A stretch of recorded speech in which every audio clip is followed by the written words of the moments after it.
Bed Crime Stories podcast. I'm your host, T, and today I'm talking about Sarah Boone. Her trial is scheduled to begin tomorrow, Monday. She stands accused of zipping her boyfriend, Jorge Torres Jr., into a suitcase and leaving him overnight to die. This happened on February 24th into February 25th of 2020. The divorced mother of one is charged with second-degree blank. She recently rejected a plea deal that would have seen her spend 15 years in prison. She's already been incarcerated for 4 years, so that would have meant 11 more years behind bars. But as I said, she rejected the deal. With all that out of the way, let's dig in. Our bed crime story takes place in Winter Park, Florida. Winter Park is a 15-minute drive away from Orlando. It's known for its abundant outdoor spaces like leafy Central Park. There are also museums. It's a green place, it's very beautiful, and it's in Orange County. And it was there in Winter Park that Sarah Boone and her boyfriend, Jorge Torres Jr., lived. The two had been dating for around a year and a half when this incident went down. Now, they were a couple with a history of DV against one another. Both Sarah and Jorge had been arrested for DV against one another, and in July of 2018, Sarah had been charged with DV for putting her hands around Jorge's neck and squeezing very tight, if you know what I mean. Sarah told the Popo that Jorge had dragged her upstairs in her townhome, which they shared, and kicked her in the eye after she dared to speak to another guy at a bar. Now, Jorge told a different story. He said Sarah tried to cut off his air, and if he hadn't kicked her off, he would have been incapacitated. So the cops are like, we have two different versions of the story, and it is impossible to tell who the primary aggressor was. So fast forward to 2019, and that's when Jorge Torres was charged with DV 3 times against Sarah. And in September of that same year, he was arrested after Sarah accused him of punching her in the left ear. The couple's pattern seemed to be to drink and drink to excess, then get into an argument, which inevitably would lead into a physical brawl. Usually, Sarah would call the police, Jorge would get arrested, and then the next day, Sarah would post bail for him and get him out of the hoosegow. And in fact, at one point, there was even a temporary order for protection. But like moths to a flame, Sarah and Jorge couldn't seem to stay away from one another. Can you say dysfunctional? Can you say codependent? Can you say troubled? And this is upsetting because Sarah has a son, Lucas. Makes you wonder what Lucas witnessed while he was in his mother's custody. Now, everything came to a head on Monday, February 24th of 2020. That's when 42-year-old Jorge died after being zipped inside a suitcase at Boone's Winter Park home near Aloma Avenue and Goldenrod Road. Then 42, Sarah would later tell the police that she and Jorge had had a wonderful Sunday. According to Boone, the two spent time drinking wine, big mistake, putting a puzzle together, painting, and then playing a drunken game of hide and seek, allegedly, which is supposedly how Jorge ended up inside the zipped suitcase. After being in the suitcase for who knows how long, Jorge began calling out to Sarah, telling her to let him out because he couldn't breathe. Sarah, who sounds inebriated on a video she made, laughs as Jorge keeps saying, "Sarah, I can't breathe. For everything you've done to me. Sarah. For everything you've done to me. Sarah. You. Sarah. You. Sarah. Stupid. Sarah.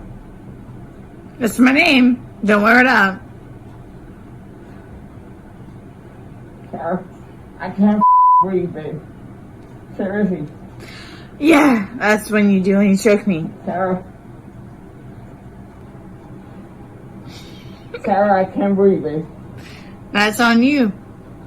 Sarah, I can't breathe. It's on you. Sarah.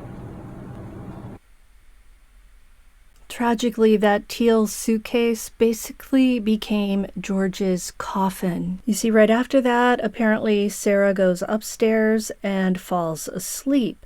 She later tells the cops that she woke up 30 minutes later and just assumed that George had gotten out of the suitcase. I don't know why she would assume that, because clearly he couldn't get himself out of it. When Sarah woke up the next morning and didn't see George in bed next to her, she said she thought he was downstairs.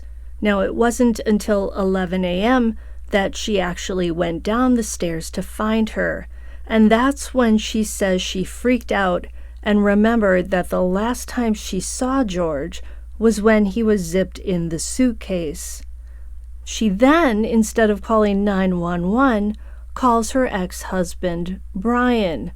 Only after that does she dial 911. So in my opinion, it sounds like she took her own sweet time contacting the authorities and trying to get help for George. She will later tell the police that she was still inebriated and majorly hungover that morning, which of course might have affected her thinking, but I'm pretty sure most of us would have called 911 under those circumstances. The police, when they arrive, of course, find this whole scenario very strange. They end up taking Sarah to a police car and speaking to her. They ask her if they can take her cell phone. She readily agrees and hands it over. She hadn't deleted that video that she took of herself laughing at George as he cried out for help. And of course, the police eventually find the video, and that's when they charge her with second-degree blank for unaliving George. When interrogated, Sarah insists that they had a wonderful day on Sunday. They hadn't had any problems with one another. She claims it was an accident. She claims that George got into the suitcase willingly. On Sunday night, after the police discovered all of this and found George deceased in the suitcase, Sarah went to stay at the home of her ex-husband, Brian, where her son Lucas was. She would later tell the cops that she went there because she was terrified. She was afraid of George's family. At some point on Sunday night, Sarah calls the female detective. She wants to tell her some things. The detective tells her to come down to the station the next day where she can pick up her cell phone. Sarah goes to the station, assuming she's just going to pick up her cell phone, and she ends up in an interview room. She doesn't have a lawyer with her, and she agrees to chat with them. Once in the interview room, the detectives tell Sarah that they have George's autopsy report, and he has some very strange injuries, and they're asking her to try and explain how he got these recent injuries. I know what that's from. Okay. And it's called a contusion. Do you know what a contusion is? So like basically you're getting hit and then you get a mark from it. You'll get bruising. Like someone hit you or something like that. It's called a contusion. So he had some injuries to his left shoulder. He had a cut near his lip. We could see his mouth was a little. I haven't laid a hand on him. Okay. Also too, he fell off my son's bike. Okay. So I don't know, and he's notorious for running into the wall or the hall tree. So why? Okay. What about the scratches? Because there's also sex? Yes. Okay, because there's also like a scratch on like the back of his neck, like kind of like going, but it's like going straight across. I have no idea what that's from. And they're all recent, like they occurred recently. It wasn't something that occurred post or that occurred a week ago or 2 days ago, 3 days ago. They definitely occurred, the night leading up to when he was. In all honesty, we have not gotten into it. Okay. That's why, like, the only thing I thought you guys were going to ask me about, which I was going to be honest with you anyway, are the scratch marks on his back. Mm-hmm. Everything else, I have no idea what it is. No idea what it is. Nonetheless, I've had my son over at the house too, so. Well, your son was there when? When was he last there? Oh gosh. My understanding he was there like last Tuesday. I don't know if it was Tuesday, but yes, he was there last week. So. Well, we're talking about Sunday. Yeah. We're just talking about what occurred Sunday. Because like I said, the injuries they occurred within that time period. So you're talking about day before yesterday. Sunday leading into Monday. You called us yesterday at 1, but the incident, you guys were painting and stuff the night prior. Correct. So we're talking about Sunday and then into Monday. I'm thoroughly confused because we had a good time sitting on the back porch having wine and smoking a couple of cigarettes and then decided to go inside and literally paint, do puzzles, and play and listen to music. That's why nobody got out of sorts. This is what's mind-blowing to me. Like, I have no clue. Nobody laid a hand on anybody. He also had, like on the left side of his forehead, he had basically bruising, and on like his head and skull. I have no idea. As if something hit him. I considered not force touched him. trauma. I have not touched him. I have not touched him. How would you get those injuries? Tell me and we'll both know. I have not touched him. Yesterday.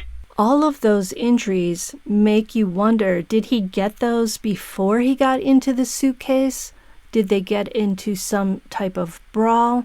Or did he get those while he was in the suitcase? Clearly, Sarah had some pent-up anger against George for cheating on her, for using DV against her. She seems to have been an angry woman, and of course she had every right to be angry about the DV, but that's not the way you handle it, obviously. And again, she was her own worst enemy in some ways because she always bailed him out. She claimed that she did that because she loved him and she felt he was getting better. He was on probation, he was having to attend classes, he was learning how to express his emotions with his mouth, not his fists. Yeah, I don't even know. The last physical was probably, you said, I think, a month ago? Where you got the injury, right? You said that was a month ago? A few weeks, give or take, yeah. A few weeks. That was the last, physical altercation between the two of you? You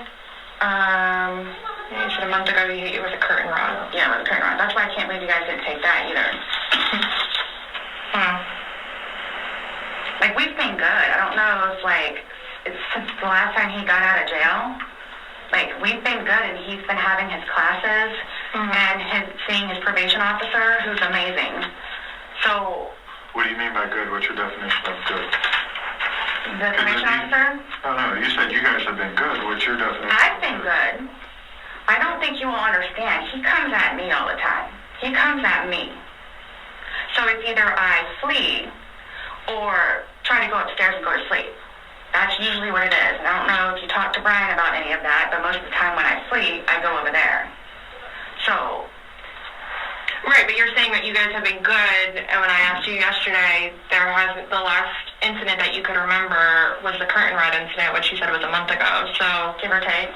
Right. So what do you mean by he comes after you? He gets belligerently drunk. I don't know if y'all have looked through my phone yet and seen any of the pictures and the videos that I have taken.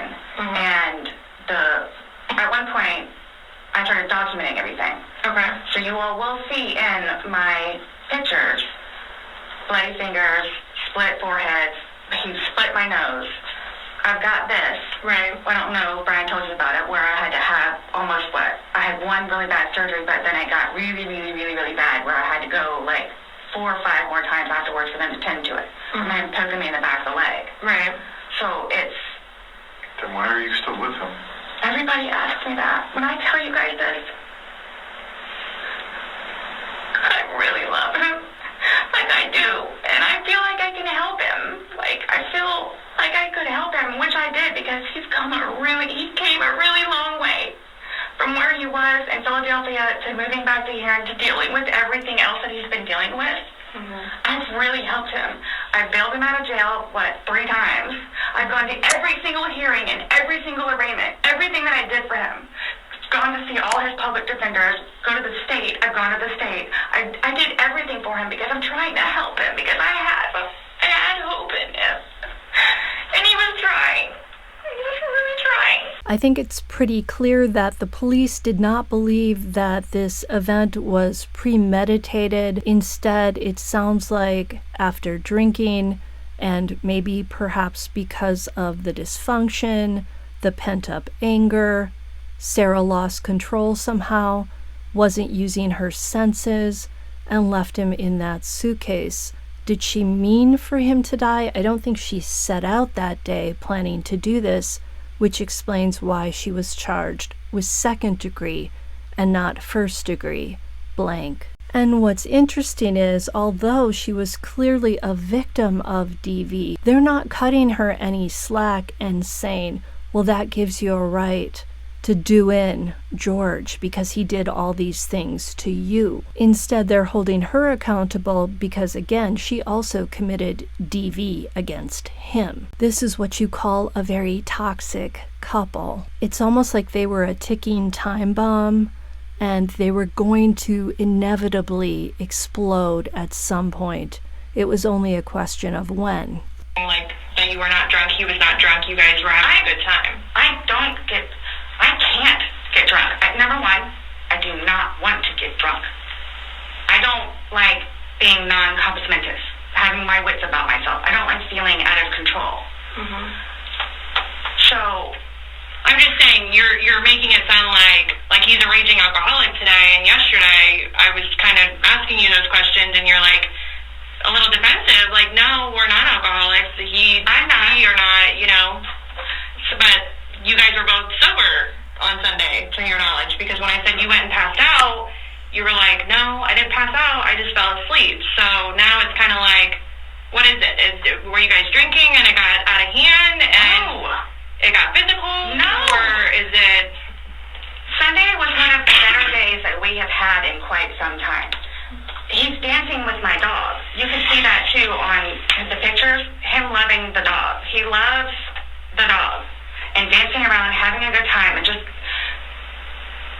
being happy, kind of thing. He doesn't know. I can get like maybe 2-3 glasses of wine, and I'll be fine. But I have to have my wits about myself because I don't know what to expect.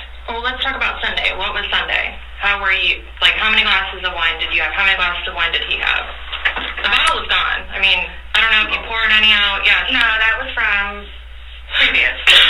You said that there was a half bottle left over. That was left. And then that you had well, I don't even know how the wine. How'd you guys get the wine for Sunday? I'm guessing he went to Publix. Does he like leave the house and you stay home, or do you go to Publix? Like, cause Sometimes I'll go with him. Okay. Did you go with him Sunday to Publix? So most of the time what happens is, because the convenience store where we get cigarettes is here, and then Publix literally is cattywampus to it. Okay. So what he'll do is he'll go by Publix, and then on the way back, catch the convenience store. Okay. So is that what he did Sunday? I'm guessing that's what he did, because the next thing I know, he's walking in with a bottle. Okay. So it's him trying to be nice, so I don't have to go out and do it. Plus, there's stuff that are around the house that I had to take care of. So that's usually what will happen. Or I'm folding laundry and he'll go run out and do whatever. Okay. So, where were you guys at on drunkenness, not drunkenness on Sunday? You told us you weren't drunk. No, I was not drunk. Right. I was not drunk.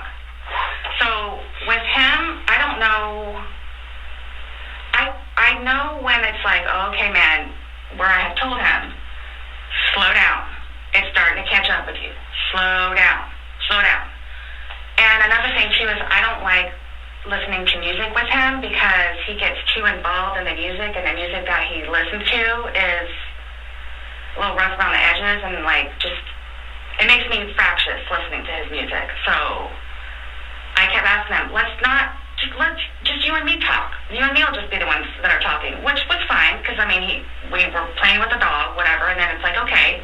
Sarah's modus operandi with the cops seems to be to try and victim blame and victim shame George. But he's not there to defend himself. He died. And once the police see that video of Sarah laughing at George and taunting him while he's zipped up in the suitcase, begging to be let out, they decide that she caused his death by ignoring his pleas. And of course, she ends up getting arrested and charged. Now, over the time that she's been in jail, as she's been awaiting her trial because she insists she's innocent, she went through 8 lawyers. 8 lawyers either quit or were fired, with some saying she was difficult to work with. What I find interesting about her is that she has a very good vocabulary. She said when she listens to George's music, she feels fractious. But I think her intelligence is getting in her way when she's dealing with these lawyers. Now, after the 8th lawyer quit, a judge ruled that Boone would have to defend herself. One of the lawyers said that Sarah would not be satisfied with any attorney unless said attorney does not have a caseload and can dedicate all of his or her time to defending Sarah and studying her case. But these are public defenders, so they have a lot of cases. Sarah Boone countered, saying that that lawyer in particular was a dud and a buffoon. So she clearly doesn't have a filter, and she seems to have a sense of entitlement. I don't think any of this is going to help her at trial, but we shall see how she behaves when she's in a courtroom with a jury. Now, Sarah ended up speaking out about representing herself at trial. She said, quote, "Representing myself is not an option, as both judges have now threatened me with being outspoken and intelligent in all my observations of the ongoing abuse I am and have experienced," end quote. Boone did get a 9th lawyer, and that 9th lawyer will be defending her in court. Her current lawyer is James Owen. Owens recently took over the case in late August of 2024. Once appointed, James Owen requested more time to prepare her defense. He cited the need to gather expert witnesses. However, the judge denied a delay. After all, it's been 4 years now, so the trial will begin tomorrow. Sarah's defense now is that she harmed Jorge Torres Jr. while defending herself. She plans on claiming that she suffered from a DV syndrome, and as a result, doing in Torres was, in her mind, her only way out of the relationship. Now, Jorge Torres' mother spoke to News Nation in 2023, and she called Torres a good son who wasn't perfect. And she even stated that she doesn't hate Sarah Boone and even feels sorry for her. Torres' brother, however, told News Nation that the family disapproved of the relationship Torres had with Boone. It sounds like occasionally George and Sarah would break up, and then he would move back to his parents' house.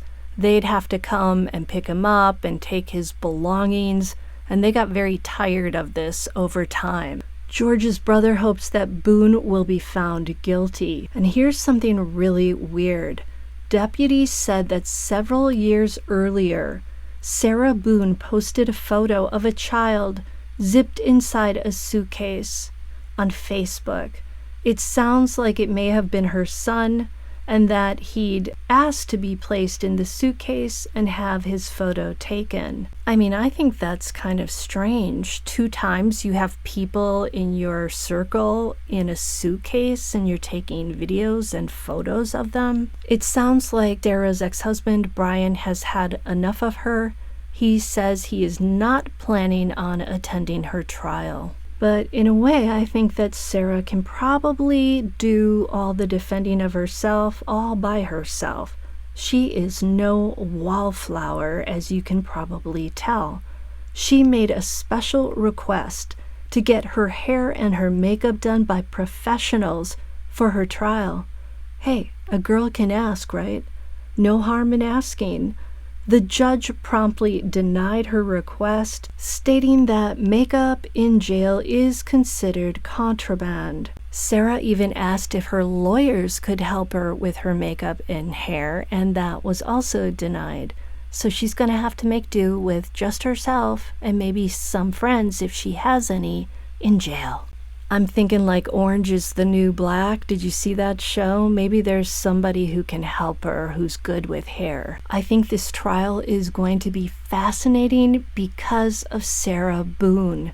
She's so outspoken. I do wonder how she's going to behave in the courtroom.